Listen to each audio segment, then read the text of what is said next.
주님의 갑작스러운 방문. 그러므로 너희도 준비하고 있으라. 생각하지 않은 때에 인자가 오리라 하시니라. 누가복음 12장 40절 말씀. 그리스도의 사역자는 언제 어디서나 주님을 뵐 준비를 해야 합니다. 우리의 신앙 체험과 상관없이 이러한 자세를 취하는 것은 쉽지 않습니다. 우리는 죄와 어려움과 여러 상황들과 맞서는 대신 일에 너무 몰두해 주님을 만나뵐 준비를 하지 못하는 나 자신과 싸워야 합니다. 사실 우리에게 가장 필요한 것은 자신의 믿음, 신조, 유용성이 아니라 오직 주님을 만나 뵙는 것입니다. 예수님께서는 우리가 기대할 때 오시는 일이 거의 없습니다. 그분은 우리가 가장 기대하지 않을 때 나타나십니다. 그리고 우리 입장에서 논리적으로 볼 때 그분이 오실 시기가 전혀 아닌 때 오십니다. 따라서 주님을 향해 언제나 충성스러운 사역자가 될 수 있는 유일한 비결은 언제나 주님의 갑작스러운 방문을 예비하는 것입니다. 예비한다는 것은 특별한 봉사를 하는 차원이 아니라 주님이 언제 오실지 모른다는 기대 속에서 실제로 주님을 집중적으로 기다리는 것입니다. 이러한 마음 자세는 우리 인생을 어린아이 같은 기대로 가득 차게 합니다. 하나님께서는 이러한 자세를 기뻐하십니다. 우리가 예수 그리스도의 오심을 예비하려면 고상한 문화로 여겨지는 종교 생활을 버리고 영적으로 실제적인 사람이 되어야 합니다.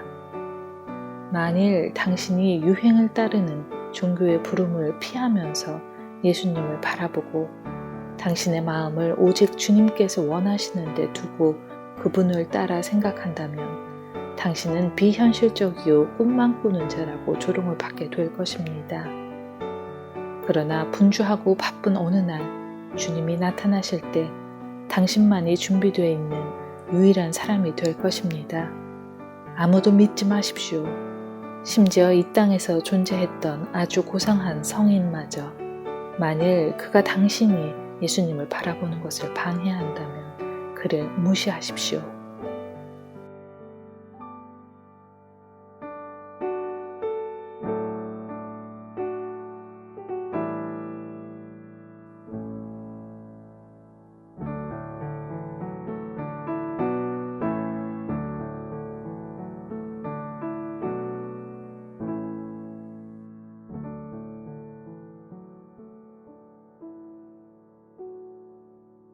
하나님을 향한 거룩입니까? 강팍함입니까? 사람이 없음을 보시며 중재자가 없음을 이상히 여기셨으므로 이사야서 59장 16절 말씀. 많은 사람들이 기도를 포기하고 하나님을 향해 마음이 강팍해지는 이유는 우리가 기도할 때 감상적인 관심만 가지기 때문입니다. 기도한다는 말은 듣기 좋습니다.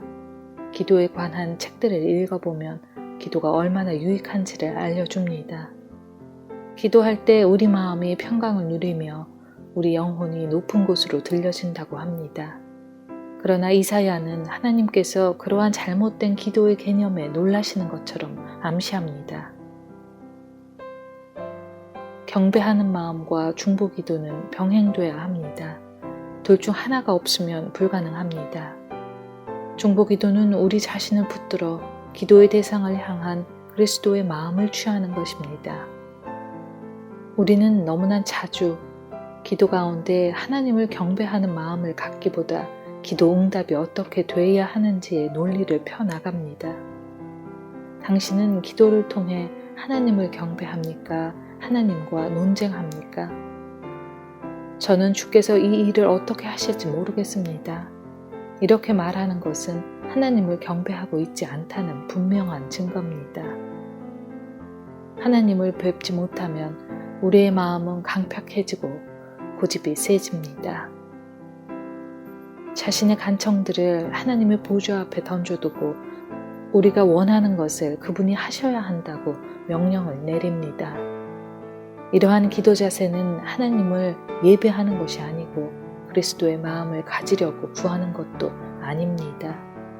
우리가 하나님을 향해 강팍해지면 다른 사람을 향해서도 강팍하게 될 것입니다.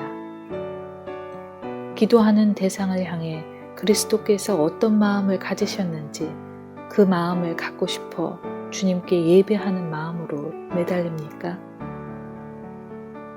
하나님과 거룩한 관계 가운데 살아갑니까?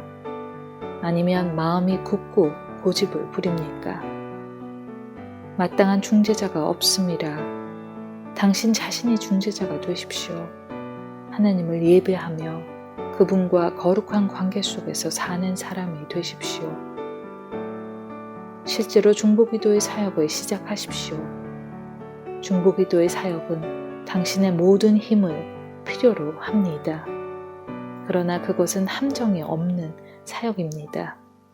복음을 외칠 때는 사람을 의식하거나 인기를 구하는 등의 덫이 있을 수 있어도 중보기도에는 함정이 있을 수 없습니다.